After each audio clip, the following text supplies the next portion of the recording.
Good morning, good afternoon, good evening to all the aspirants. कैसे हैं आप सभी? आई जस्ट होप कि आप सभी अच्छे होंगे। तो प्रीवियस क्लासेस में हमने अंडरस्टैंडिंग ले ली थी अबाउट द इन्वायरमेंट, जिसके अंदर हमने देखा था कि कितनी कैटेगरीज ऑफ इन्वायरमेंट होती है। माइक्रो इन्वायरमेंट क्या होता है, मैक्रो इन्वायरमेंट क्या होता है, हमने उसके फैक्टर्स देखे थे। उसके बाद हमने अलग अलग टेक्निक्स देखी थी, नेशनल, मल्टी नेशनल, ठीक है। वो हमने 4 चीज़ें देखी थी। मेट्रिक स्ट्रक्चर, ये सभी पढ़ने के बाद इन्वायरमेंट को समझ लिया। अब जरूरत है प्रोडक्ट को समझने की, और जिस इंडस्ट्री में प्रोडक्ट डील करता है उस इंडस्ट्री को समझने, ठीक है। इन्वायरमेंट तो समझ लिया, लेकिन मेन चीज कंपनी की क्या है, जिसमें कंपनी डील कर रही है, दैट इज द प्रोडक्ट। तो उस प्रोडक्ट को समझना जरूरी है। साथ ही साथ जिस इंडस्ट्री में कंपनी टेलीकॉम सर्विसेज में है, ऑटोमोबाइल्स में है, कंपनी कॉस्मेटिक्स में है, या कंपनीज कोई फुटवियर्स में है या क्लोथिंग में है, किस इंडस्ट्री के अंदर कंपनी है, उस इंडस्ट्री का भी अंडरस्टैंडिंग लेना जरूरी है। देखो, प्रोडक्ट के समझने के ना दो तरीके होते हैं, दो तरह की टेक्निक्स होती है, जिसको समझने के बाद हम अंडरस्टैंडिंग ले लेते हैं अबाउट अवर प्रोडक्ट, और उस अंडरस्टैंडिंग के बेसिस पर हम डिसीजन मेकिंग लेते हैं कि किस तरह से हमें हमारे प्रोडक्ट प्रोड्यूस करना है, किस तरह की मार्केट के अंदर उसे इंट्रोड्यूस करना है, और किस तरह से प्रोडक्ट हमारे लिए प्रॉफिटेबल हो सकता है। एक होता है हमारा पीएलसी, प्रोडक्ट लाइफ साइकिल, और एक होता है बीसीए, वैल्यू चेन एनालिसिस। दोनों ही टॉपिक वेरी वेरी इंपॉर्टेंट है, बट बिफोर दैट समझे कि प्रोडक्ट होता क्या है। प्रोडक्ट की अंडरस्टैंडिंग तो हमें लेनी है for the decision making, but उससे पहले हमें ओवरव्यू लेना भी तो जरूरी है कि इन एक्चुअल प्रोडक्ट होता क्या है। तो देखेंगे प्रोडक्ट क्या है। प्रोडक्ट गुड भी हो सकता है, गुड्स भी हो सकते हैं, सर्विसेज भी हो सकते हैं। It can either be goods और it can either be services, ठीक है। तो अगर मान लीजिए आप कोई प्रोडक्ट देते हैं, जैसे कि आप कोई कपड़ा दे रहे हैं, आपको फोन दे रहे हैं, आप कोई कार्स के अंदर डीलिंग कर रहे हैं, वो होते हैं प्रोडक्ट्स। लेकिन अदर साइड पर हम आता है कोई इंश्योरेंस की सर्विसेज आप हमें दे रहे हैं, वो सभी हमारी जो होती है सर्विसेज। आप टीचिंग दे रहे हैं, आप हमें सर्विस प्रोवाइड कर रहे हैं, ठीक है। तो इसके अंदर हमने क्या कहा कि प्रोडक्ट्स किसी भी तरह का हो सकता है, आपके गुड्स भी हो सकते हैं, आपके सर्विसेज भी हो सकते हैं। दोनों को हम किस तरह से कैटेगराइज करते हैं एज अ प्रोडक्ट। तो प्रोडक्ट की क्या है, कुछ कैरेक्टरिस्टिक्स है कि भाई अगर ये मतलब ये कुछ खूबियां होती हैं जो किसी प्रोडक्ट के अंदर देखने को मिलती है। सबसे पहली बात, product can either be tangible और इट कैन बी इनटेंजिबल, ठीक है। ये चीज तो आपने देख ली कि गुड्स हो चाहे सर्विसेज हो, कोई कंपनी चाहे वो गुड्स में डीलिंग कर रही है, कोई कंपनी चाहे वो सर्विसेज में डीलिंग कर रही है, दोनों प्रोडक्ट ही हैं। अगर मान लीजिए कि अगर आप एसएम की क्लासेस लेते हैं, तो फिर I am providing you the services, but SM का कोर्स आपको देना, दैट इज माय प्रोडक्ट, ठीक है। और मैं क्या डिलीवर कर रही हूँ, क्या रेंडर कर रही हूँ, सर्विसेज रेंडर कर रही हूँ। उसी तरह से अगर आप चले जाते किसी कन्फेक्शनरी की शॉप पर, वहां से आप अपना सामान लेते हैं, तो वो आप गुड्स ले रहे हैं, बट वो क्या आप किस में डील कर रहे हैं, प्रोडक्ट्स में। अब आ जाइए कि प्रोडक्ट टेंजिबल भी हो सकता है, इनटेंजिबल भी हो सकता है। सीधी सी बात है, टेंजिबल के जिसको हम देख सकते हैं, छू सकते हैं, जिसकी प्रेजेंस को हम महसूस कर सकते हैं, दैट इज अ टेंजिबल। कि आप कोई भी चीज ले रहे हैं, जैसे कि फॉर एग्जांपल कोई कार है, बुक है, पेन है, टेबल है, मोबाइल है, आप कुछ भी ले रहे हैं, वो हमारे लिए टेंजिबल हो गया। अपार्ट फ्रॉम दिस, अगर हम ले लेते हैं कि आपने इंश्योरेंस की सर्विसेज ली, वो सर्विसेज आपने ली, आपने कोचिंग क्लासेस ली, वो सर्विसेज ली, वो इनटेंजिबल है, वो देखी नहीं जा सकता। उसको आप सर्विसेज ले रहे हो, सर्विसेज को छू सकते हैं आप? नहीं, ठीक है। अब आपने रिपेयरिंग की सर्विसेज दी है, ये सभी क्या है, इंटेंजिबल है, ठीक है भाई। दूसरी चीज अगर हम आ जाते हैं, तो कहते हैं कि प्रोडक्ट हैज अ प्राइस। हर एक प्रोडक्ट का एक प्राइस होता है, जिसके ऊपर उसकी डीलिंग होती है। आप मार्केट में जाते हैं, आप कहते हैं कि कितने का दिया, तो वो रेट होता है जो कि प्री डिसाइडेड होता है। तो जब भी तो आप उस प्रोडक्ट को ऑब्टेन कर पाते हैं, और जो सेलर है उसे दे पाता है, बायर उसे ऑब्टेन कर पाता है। तो हर एक प्रोडक्ट का अपना एक यूनिक प्राइस होता है, ठीक है। मतलब कि हर एक प्रोडक्ट की कैसी कॉस्ट होती है, जिसके बेसिस पर डीलिंग्स होती है। और ये ना पता है क्या करते हैं, चेंज होते रहते हैं, वेरी करती रहती है, डिपेंड करते हैं अपॉन द मार्केट कि मार्केट के अंदर डिमांड सप्लाई क्या चल रहा है। आपने भी ये चीज देखी होगी कि जब सप्लाई ज्यादा डिमांड कम है तो प्रोडक्ट के प्राइसेस गिर जाते हैं, जब डिमांड ज्यादा है सप्लाई कम है तो प्रोडक्ट के प्राइसेस बढ़ जाते हैं। तो कहते हैं कि जो मार्केट की कंडीशंस है ना, हमारा इन्फ्लेशन आ रहा है, डिफ्लेशन आ रहा है, उसके बेसिस पर प्रोडक्ट का प्राइस डिसाइड होता है।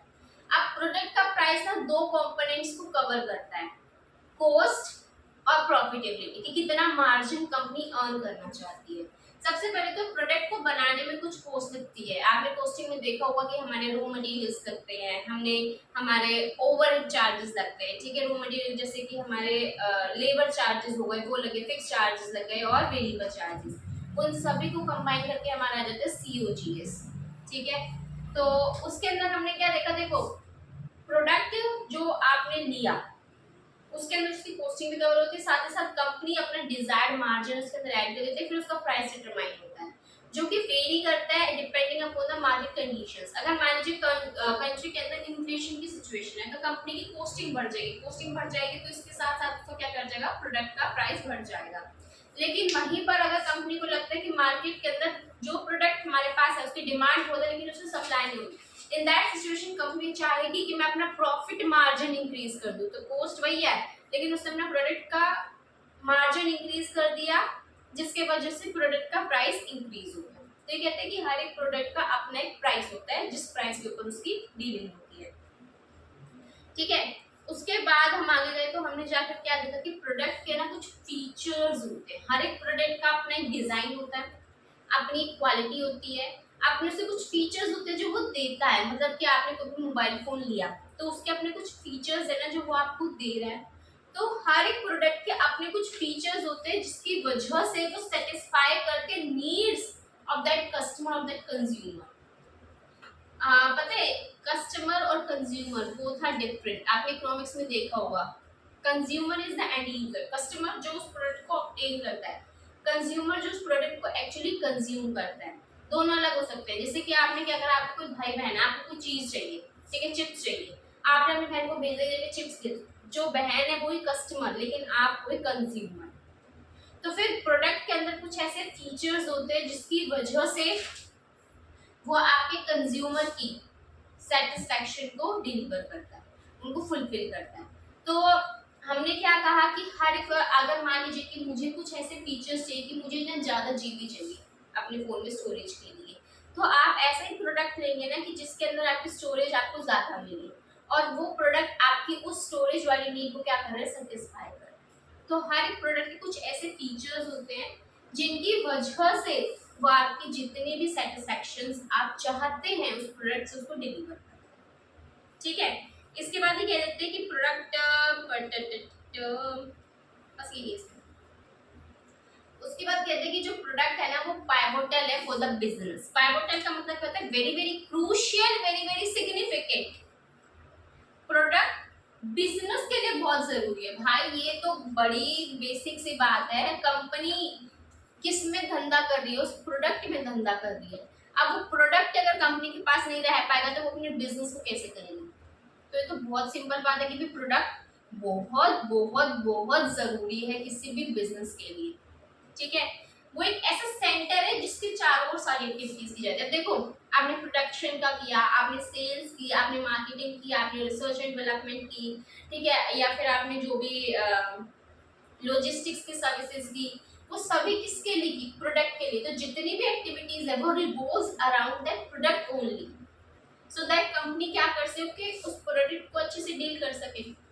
तो प्रोडक्ट बहुत जरूरी है भाई कंपनीज के लिए, इसीलिए जरूरी है कि भाई आप क्या कर सके, प्रोडक्ट की प्रॉपर अंडरस्टैंडिंग में।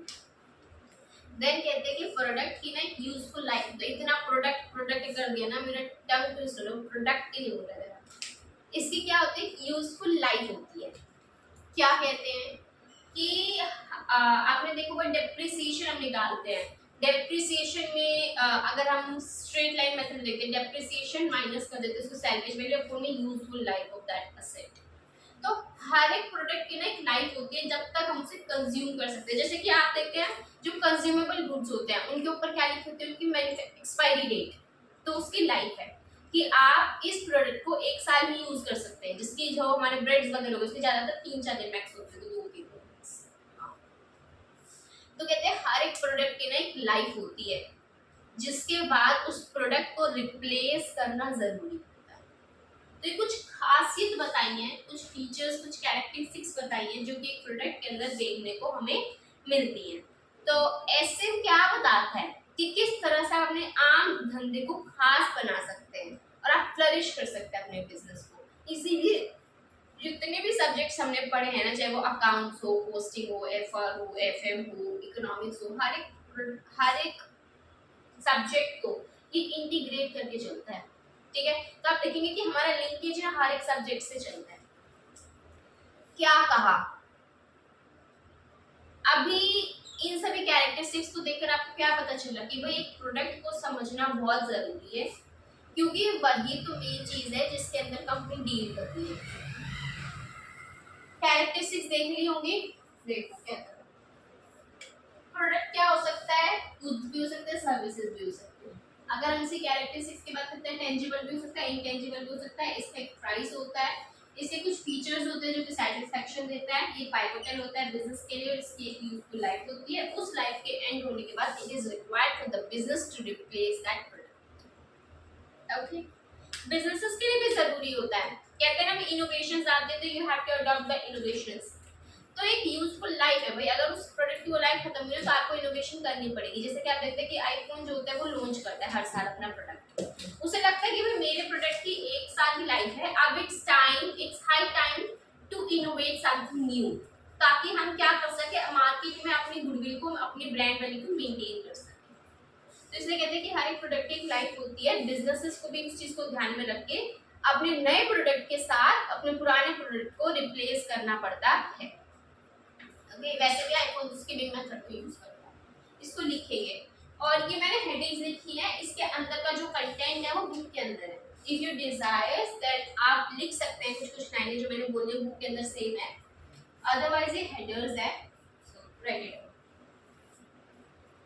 तो लिख लिया होगा आपने वो वाला पीछे वाले पॉइंट्स, हमने कैरेक्टरिस्टिक्स ऑफ प्रोडक्ट जो हमने लिखे थे। अभी देखो मैंने क्या कहा था कि हमें हमारे प्रोडक्ट को समझना बहुत जरूरी है, क्योंकि यही एक नीड है जिसके बेसिस पर भाई बिजनेस चल रहा है, जिसके अंदर कंपनी इनोवेशंस पे इनोवेशंस करने में लगी हुई है, जिसके लिए कंपनी सारी स्ट्रैटेजीज को बनाते हैं ताकि कंपनी क्या कर सके, ग्रो कर सके। ठीक है, वही तो चीज है जिसके अंदर कंपनी डील कर रही है, जिसके वजह से कंपनी का एग्जिस्टेंस है। तो जब भी कोई प्रोडक्ट को मार्केट में इंट्रोड्यूस किया जाता है तो बहुत सारी चीज़ों को देखकर इंट्रोड्यूस किया जाता है कि भाई हमारा वो प्रोडक्ट फ्लरिश करे आगे जाके मार्केट में और हमारी प्रॉफिटेबिलिटी बढ़ सके और जितनी भी कॉस्ट हमने इनकर की है वो हम कवर कर सके। ठीक है भाई, ये तो बेसिक सी बात है। साथ ही साथ प्रोडक्ट को समझना तब भी जरूरी है कि जब हम प्रोडक्ट को बना रहे हैं उस वक्त भी प्रोडक्ट की अंडरस्टैंडिंग हमारे दिमाग में होनी चाहिए, मार्केट के जितने भी फैक्टर्स हैं उनको अपने दिमाग में रख के। ठीक है जी, इसीलिए प्रोडक्ट को समझने के लिए दो तरीके, पहले काफी ज्यादा थे, जैसे बीसीजी था, एक्सपीरियंस का भी था, लेकिन अभी सिर्फ दो रह गए हैं, that is the PLC and BCA. PLC is product life cycle, BCA is value chain analysis. ठीक है, तो सबसे पहले आज हम क्या करेंगे, पीएलसी। पीएलसी नाम से पता चल रहा है प्रोडक्ट लाइफ साइकिल। देखो मैं बहुत इंटरेस्टिंग से नोट्स बना के लाई हूँ। हमारी अगर तुम स्टडी मटेरियल देखोगे उसके अंदर क्या है, बिल्कुल सब कुछ मिक्स करके लिख रखा है। ठीक है, तो मैं विद द एग्जांपल्स और छोटे छोटे पॉइंटर्स के साथ ना नोट्स बना के लाई हूँ, और जिसके अंदर बाइफर्केशंस भी है चारों स्टेजेस की। इसमें देख लीजिए अपने 4 स्टेजेस है, चारों स्टेजेस के बाइफर्केशन के साथ तो समझेंगे सबसे पहले, उसके बाद में हम लिखेंगे क्या कहता है product life cycle. Product life cycle के अंदर बताया जाता है कि जब भी कोई प्रोडक्ट मार्केट के अंदर लाया जाता है तो वो 4 स्टेजेस से होके गुजरता है, उसके बाद वो खत्म हो जाता है, डिसअपियर हो जाता है फ्रॉम द मार्केट, उसे विड्रॉ कर लिया जाता है फ्रॉम द मार्केट। 4 स्टेजेस क्या होती है, सबसे पहले तो एक बात देखो, जो पीएलसी है ना वो एस शेप्ड कर्व है। क्या है, देखो एस शेप्ड कर्व, यहाँ से है, यहाँ से आए, यहाँ से निकल गया, तो ये एस शेप्ड कर्व होता है जिसके अंदर 4 तरह की स्टेजेस होती हैं। सबसे पहले प्रोडक्ट का होगा इंट्रोडक्शन, फिर होगा उसका ग्रोथ, फिर होगी एक मैच्योरिटी एंड देन हो जाएगा डिक्लाइन। बेसिक सी बात है कि जब भी कोई भी प्रोडक्ट, हमने कहा क्या कहा था, प्रोडक्ट की कैरेक्टरिस्टिक्स में क्या पढ़ा था कि प्रोडक्ट की एक यूजफुल लाइफ होती है। इसीलिए एक लाइफ स्पैन के बाद वो प्रोडक्ट डिसअपियर हो जाता है, डिक्लाइन हो जाता है, विड्रॉन हो जाता है, खत्म हो जाता है फ्रॉम द मार्केट। तो वही कहते हैं कि सबसे पहले क्या होता है, प्रोडक्ट का इंट्रोडक्शन होता है मार्केट में, फिर उसकी ग्रोथ की स्टेज आती है, फिर उसकी मेच्योरिटी की स्टेज आती है, देन उसकी डिक्लाइनिंग स्टेज हमारी मार्केट के अंदर आ जाती है। तो इंट्रोडक्शन में क्या है, जैसे कि जब कोई नया नया प्रोडक्ट आप लॉन्च करते हैं, जैसे कि 5G का आना, 5G का मार्केट के अंदर इंट्रोड्यूस होना, ये एक नया नया प्रोडक्ट था जो कि कंपनी ने क्या किया, इंट्रोड्यूस किया मार्केट में। उस टाइम पे मान लीजिए फिर सपोज कीजिए एयरटेल ने 5G को इंट्रोड्यूस कर दिया मार्केट में सारे कॉम्पिटिटर से पहले, तो सबसे पहले उसने क्या किया, प्रोडक्ट को इंट्रोडक्शन कर दिया मार्केट के अंदर। तो जब भी कोई नया नया प्रोडक्ट मार्केट के अंदर आता है तो उसके कॉम्पिटिटर्स क्या होते हैं, कम। सीधी सी बात है, अभी वो नया नया आया है, उसके कॉम्पिटिटर्स कम है, क्योंकि लोगों को इतनी अपॉर्चुनिटी नहीं मिल पाई कि वो तभी की तभी तुरंत लॉन्च कर दे। वो उसने पहले फर्स्ट मूवर एडवांटेज ले लिया लॉन्च करने का प्रोडक्ट को। तो जब कोई नया नया प्रोडक्ट आता है ना, तो उसके कॉम्पिटिटर्स बहुत कम होते हैं, नेग्लिजिबल होते हैं, ना के बराबर होते हैं, और उसी टाइम पे वो फायदा उठा जाता है। तो फायदा उठा जाता है का मतलब कि उसके प्राइसेस हायर होते हैं। हायर क्यों है, क्योंकि वो मोनोपोली का एडवांटेज ले रहा है, कोई है ही नहीं, मैं अकेला हूँ, ये नया नया प्रोडक्ट आया, मैं इसका फायदा लूंगा। वो प्राइसेस हाई करता है, प्राइसेस हाई करता है, जिसके वजह से प्रॉफिट पर यूनिट बहुत ज्यादा हो जाता है, ठीक है। लेकिन उसकी जो सेल्स होती है ना, वो ज्यादा नहीं होती। क्या नहीं होती ज्यादा, सेल्स उसकी ज्यादा नहीं होती। क्यों क्यों ज्यादा सेल्स नहीं होती, क्योंकि भाई कस्टमर्स अवेयर नहीं है। कोई नया नया प्रोडक्ट कोई भी ले आया, रतन टाटा जी सॉरी अंबानी जी ने कोई नया प्रोडक्ट लॉन्च कर दिया मार्केट के अंदर। अभी कौन सा प्रोडक्ट उसने लॉन्च करते ही हमें पता चल जाएगा कि भाई हाँ, क्या पूरे देश को पता चल जाएगा प्रोडक्ट लॉन्च हो गया? नहीं, धीरे धीरे धीरे धीरे धीरे धीरे जब एडवर्टाइजमेंट्स होंगी, धीरे धीरे जब लोगों के अंदर कम्युनिकेशंस अवेयरनेस फैलेगी, तब उन्हें पता चलेगा कि हाँ, मार्केट में नया प्रोडक्ट आया है, इसके ये बेनिफिट्स हैं, इसके ये ड्रॉबैक्स हैं। तब लोगों के अंदर एक बातें फैलने लगेगी और प्रोडक्ट का प्रचार प्रसार होने लग जाएगा, माउथ पब्लिसिटी जिसे हम बोलते हैं, ठीक है। तो जब नया नया प्रोडक्ट आता है ना, लोगों को उसके बारे में नहीं पता, ठीक है। जब लोगों को उसके बारे में नहीं पता तो उसकी सेल ज्यादा नहीं है, लेकिन वो अकेला है, वो बिना किसी कॉम्पिटिटर के वो उस चीज का फायदा उठाएगा और क्या करेगा, अपनी प्रॉफिटेबिलिटी को इंक्रीज करेगा, उसकी सेल्स बढ़ेगी, विद द टाइम सेल्स बढ़ेगी, जैसे जैसे लोगों को पता चलेगा इंट्रोडक्शन के स्टेज में उसकी सेल्स बढ़ेगी। But the pace of the increase in the sales is slow. Pace मतलब स्पीड, कि जिस स्पीड से स्लो ग्रोथ हो रही है ना हमारी सेल्स की, वो कम है। सेल्स बढ़ेगी लेकिन वो धीरे धीरे धीरे धीरे बहुत धीरे धीरे बढ़ेगी। तो ये होता है हमारी अबाउट द इंट्रोडक्शन। जैसे कि 5G का मार्केट के अंदर आना is the introduction of that product. अब हमने क्या कहा, ग्रोथ स्टेज, लोगों को पता चला, लोगों के अंदर ये बातें कि हाँ, ये 5G का भी लॉन्च हो गया, हम भी ले लेते। देखो स्टार्टिंग में जब 5G है, सबके पास 5G फोन नहीं था, 4G भी था, तो एकदम से लोग भी शिफ्ट नहीं कर सकते थे, एकदम से उसके कॉम्पिटिटर्स भी इंट्रोड्यूस नहीं कर सकते थे। तो उस टाइम पे उसने वो क्या उठा लिया, उस चीज का बेनिफिट उठा लिया, लेकिन उसकी सेल्स कम थी, मोनोपोली की वजह से प्रॉफिट तो वो कम आ गया। इन टोटल प्रॉफिट ज्यादा नहीं था क्योंकि सेल्स धीरे धीरे बढ़ रही थी, लेकिन पर यूनिट प्रॉफिटेबिलिटी हमारी बहुत ज्यादा थी। नेक्स्ट चीज आती है ग्रोथ। ग्रोथ एक ऐसी स्टेज होती है जिसके अंदर प्रॉफिट बिल्कुल फास्ट पेस से बढ़ता है, स्पीड ले लेते हैं एकदम से। क्यों?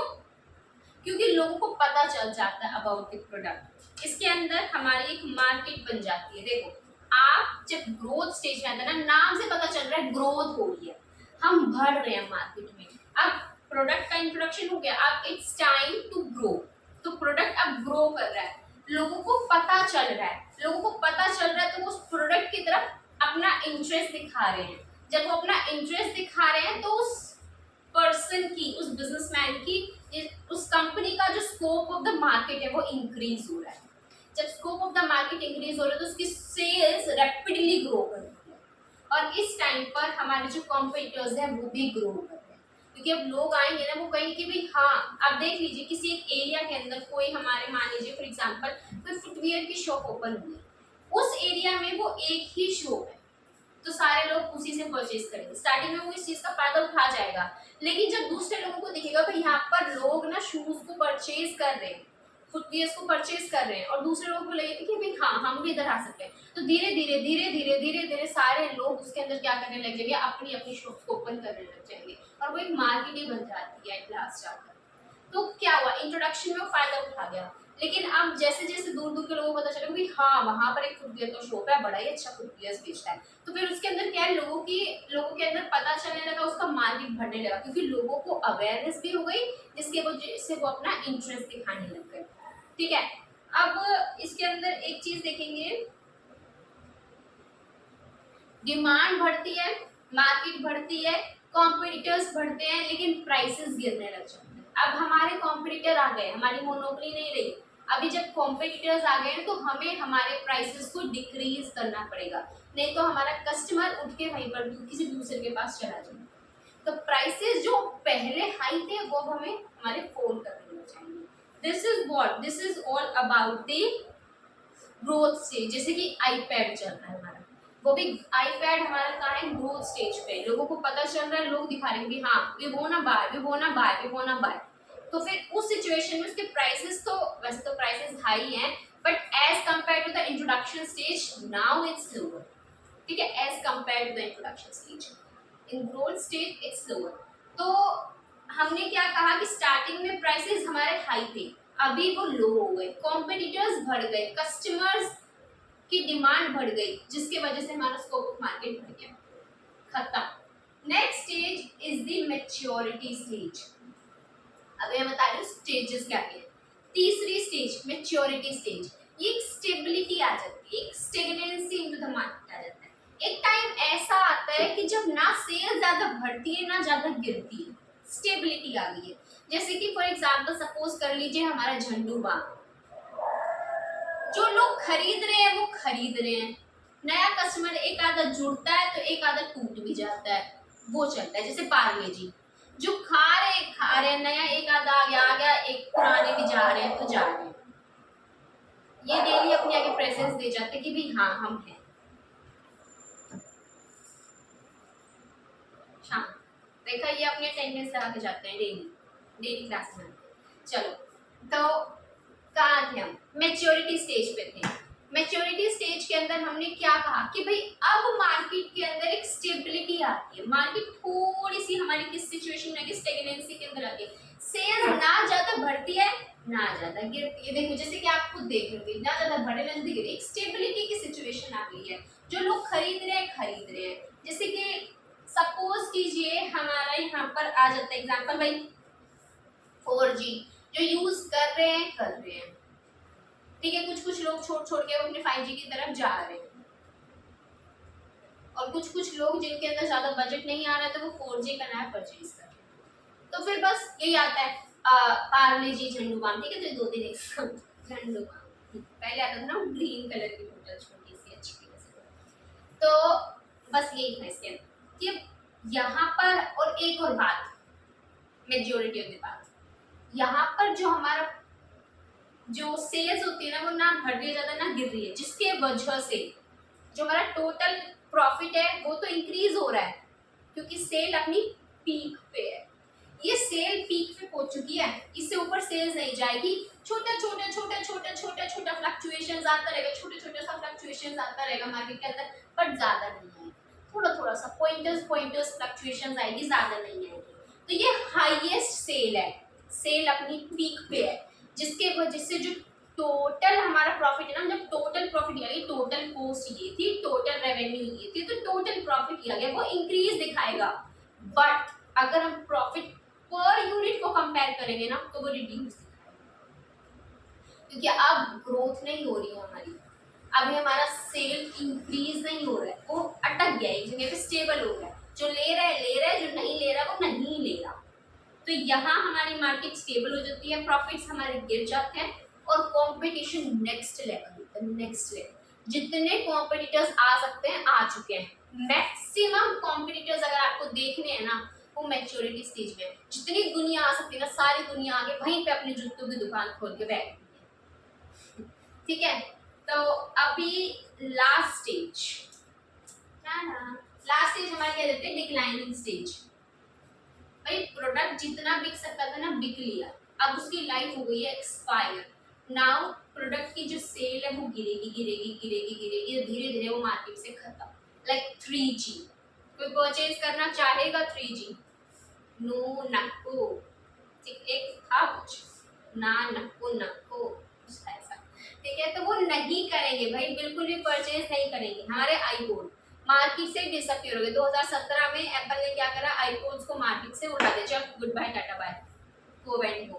तो ये एक ऐसा स्टेज होता है जहां पर सेल्स गिर जाते हैं धीरे धीरे धीरे धीरे और खत्म हो जाता है मार्केट से। क्यों?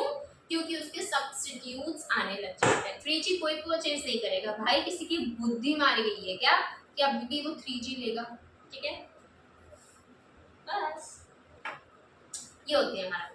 तो पीएलसी को समझना जरूरी है, क्योंकि जब आप कोई प्रोडक्ट लाएंगे ना, आप उसके लाइफ साइकिल देखेंगे कि कितना उसका इंट्रोडक्शन स्टेज है, किस तरह से वो ग्रोथ स्टेज में एक्ट करेगा, किस तरह से वो मैच्योरिटी में एक्ट करेगा, किस तरह से उसकी डिक्लाइनिंग होगी, कितना अमाउंट ऑफ इन्वेस्टमेंट्स इसके अंदर करना है, कितनी अमाउंट कैपिटल फंड्स इसके अंदर हमें लगाने हैं ताकि हम इसको क्या कर सके, बेटर प्रोडक्ट्स कोई बना सके मार्केट के अंदर। कब इस प्रोडक्ट को मार्केट से हटाना जरूरी है, किस तरह से लोग इसके अंदर रिएक्ट करेंगे, कितना अमाउंट ऑफ इन्वेस्टमेंट करेंगे। यहाँ पर आकर लोग इन्वेस्ट नहीं करते, यहाँ पर इन्वेस्ट करते हैं और यहाँ करते। देखो यहाँ तो हमने इन्वेस्ट करके प्रोडक्ट को लाया है, यहाँ पर इसके अंदर और इन्वेस्टमेंट की जाएगी, क्योंकि यहाँ पर हाई टाइम में प्रॉफिट को बनाने का, यहाँ स्टेबल हो गया है, यहाँ इन्वेस्टमेंट नहीं होती और यहाँ इन्वेस्टमेंट निकाल ली जाती है। हमारा पैसा दे, पैसा ये प्रोडक्ट दे, हमारा पैसा, हम किसी सब्स्टिट्यूट में अपना पैसा डालेंगे ताकि उसे हम ग्रोथ के ऊपर लेकर जा सके।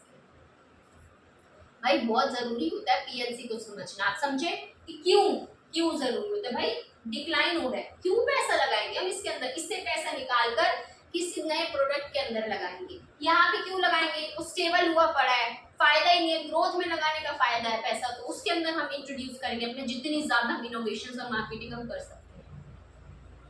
That's all about the PLC. समझेंगे बोर्ड के ऊपर। भैया ये एक सेल्स टाइम का एनालिसिस बताता है। सेल्स टाइम का एनालिसिस कैसे, कि टाइम के बढ़ने के साथ साथ सेल्स के ऊपर क्या क्या इम्पैक्ट आ रहा है। देखा ना कि जब हमारा इंट्रोडक्शन इतना टाइम था तब हमारी सेल्स कैसी थी, इस स्टेज में हमारी सेल्स कैसी थी, इस स्टेज में हमारी सेल्स कैसी थी और इस स्टेज के अंदर हमारी सेल्स कैसी। तो टाइम एंड सेल्स का रिलेशन अगर आपको देखना है ना तो आप पीएलसी पढ़ते हैं। एग्जाम्पल के ऊपर आ जाइए। एग्जाम्पल हमने लिया एप्पल के आईफोन्स का जो कि डिसअपियर हो गए ना इन द मार्केट। तो मैंने लिख भी दिया 2017 it is being withdrawn from the market. तो देखो ये ना मैंने डेटा उठाया है गूगल से, ये सेल्स है, ये टाइम है 2003 2004 2000 ये है सेल्स और ये है टाइम, ठीक है। तो 2003 4 5 6 7 8 14 तक 17 में खत्म और ये सेल्स है, ठीक है। 0.4 rupees in lakhs of crore, ठीक है। 0.9 4.4, देखो ये इंट्रोडक्शन स्टेज था। फिर सेल्स को किस तरह से बढ़ी है, पहले थोड़ी थोड़ी सी बढ़ी है 0.5, फिर देखो 4.4 22.5 डायरेक्ट सेल्स के अंदर इंक्रीमेंट देखो 4.4 22.5 39.4 51.6, फिर थोड़ी थोड़ी ना के बराबर फ्लक्चुएशंस। देखो यहाँ तक हमारा क्या है, ग्रोथ है, यहाँ तक ग्रोथ है, यहाँ से मैच्योरिटी है, यहाँ से क्या है, यहाँ से मैच्योरिटी स्टार्ट हुई है 54.8 54.1 50.3, धीरे धीरे थोड़ी थोड़ी अब डिक्लाइन गिरने लग गए 40.42.6 35.2 26.4 48.4 और धीरे धीरे मार्केट से जीरो पे आकर खत्म। कंपनी यहाँ पे करेगी ना, इन्वेस्ट ही नहीं करेंगी, देख रहे हैं जब तक प्रॉफिट आ रहा है तो लोग लिखने लगा कि भाई हमारी कॉस्टिंग ज्यादा जा रही है, फालतू में प्रॉफिट्स आ रहे हैं, पैसा निकालो उसको उड़ाओ, ऐसा हो जाता है। तो लिखेंगे इसको, उसके बाद मैं आपको लिखवाती हूँ।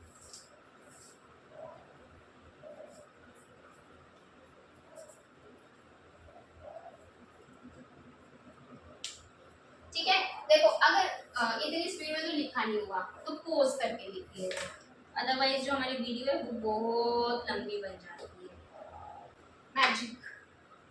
मैजिक तो क्या है, देखो अभी क्या है, जो 4 स्टेजेस है ना आपकी, ये इंट्रोडक्शन, ग्रोथ, मैच्योरिटी और डिक्लाइन, उन चारों की मैंने वन लाइनर्स बना रखे हैं, ठीक है, वो जो कि मैं बाद में लिखवाऊंगी। अब बुक में इतने बड़े बड़े जो पैराज है ना, उसमें से लाइन छाट कर लिखी है, उन्हीं पैराज में आपके जो इंट्रोडक्शन, ग्रोथ, मैच्योरिटी और डिक्लाइन के बारे में भी उन्हीं में घुसा रखा है बीच में, तो उसके मैंने वन लाइनर्स अलग से निकाल कर बना दी, और साथ साथ में उसके वो भी लिखवाऊंगी तुम्हें कीवर्ड्स, कि कब ग्रोथ बढ़ रही है, प्रॉफिट बढ़ रहा है, कंपटीशन बढ़ रहा है, ऐसे ब्रैकेट में लगे एरोज बना के, ठीक है। तो बिफोर दैट आप सबसे पहले ये लिख लीजिए जो पहरा में गपचप गपचप है। क्या कहते हैं, पीएलसी जो है ना हमारा एस शेप्ड कर्व है, ये रिलेशनशिप बताता है सेल्स को विद रिस्पेक्ट टू टाइम। इसके अंदर हमारी 4 स्टेजेस होती है, इंट्रोडक्शन, ग्रोथ, मैच्योरिटी और डिक्लाइन। स्लो ग्रोथ होती है धीरे धीरे, इसके अंदर मार्केट बिल्कुल बढ़ती है, इसके अंदर थोड़ा सा ग्रोथ रेट के स्लो डाउन होता है, और इसके अंदर शार्प ड्रिफ्ट, एकदम से सेल्स धाम गिर जाती है। उसके बाद इसके अंदर हाँ देख, मेन अटेंशन कहाँ दिया जाता है, उन बिजनेसेस के ऊपर जो डिक्लाइनिंग है।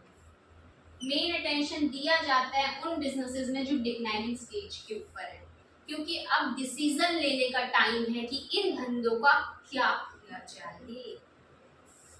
ये कनेक्ट कर रहे हैं विद द नेक्स्ट टाइम। कहते हैं जो मैच्योर बिजनेसेस होते हैं ना, उनको यूज किया जाता है as a source of cash, invest करने के लिए दूसरे बिजनेसेस के अंदर जिनको रिसोर्सेज की जरूरत है, जो धंधे मैच्योर हो चुके हैं, अब वो गिरेंगे।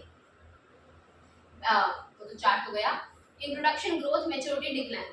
अभी जो धंधे मैच्योर हो चुके हैं अब वो डिक्लाइन भी करेंगे, तो मैच्योरिटी के स्टेज पे आने के बाद ना डिसीजन लिया जाता है कि भाई इन ये जो धंधे है ना, ये हमारा सोर्स ऑफ कैश है। जब वो डिक्लाइन पे आ जाएगा, वो लॉस में आ जाएंगे, it's high time to disappear that product, ठीक है। उस धंधे को बंद करना ही जरूरी है, उस एसबीयू को बंद करना ही जरूरी है।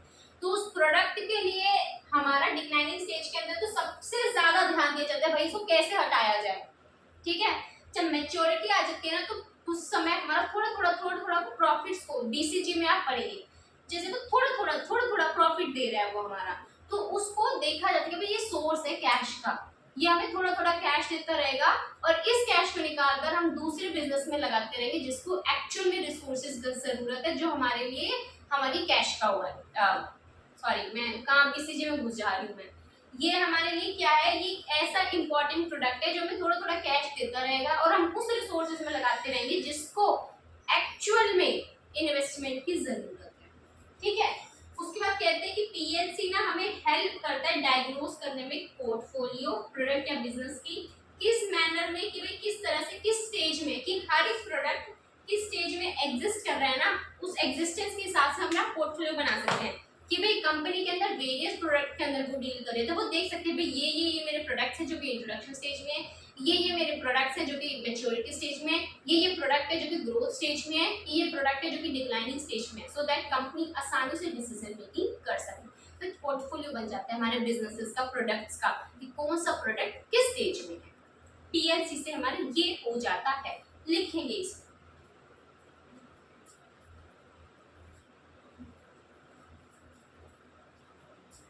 ठीक है, लिख लिया होगा आपने।